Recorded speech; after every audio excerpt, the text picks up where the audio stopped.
అప్పుడే బిర్యానీ అనేది పర్ఫెక్ట్‌గా వచ్చినట్టు. తప్పకుండా మీరు రెసిపీ ట్రై చేయండి. ఈజీగా కూడా అయిపోతుంది. అలాగే చాలా టేస్టీగా ఉంటుంది. ఎలా వచ్చిందో కూడా నాకు కామెంట్స్‌లో పెట్టండి. మీకు పీసెస్ కూడా చూపిస్తున్నాను. పీసెస్ కూడా చక్కగా ఫ్లేవర్ అంతా పట్టి పర్ఫెక్ట్‌గా ఉంటాయండి అవి కూడా.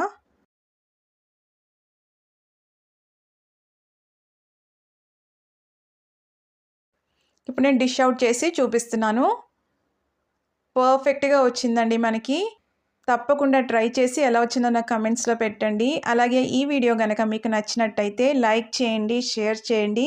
ఇలాంటి ఇంట్రెస్టింగ్ రెసిపీస్ కోసం హెల్తీ ఫ్లేవర్స్ ఛానెల్‌ని సబ్స్క్రైబ్ చేసుకోండి. ట్రై చేసి ఎలా వచ్చినా కూడా కామెంట్స్‌లో పెట్టండి. అలాగే మరొక ఇంట్రెస్టింగ్ రెసిపీతో మళ్ళీ మీ ముందుంటాను. అంతవరకు stay healthy, happy. Thank you.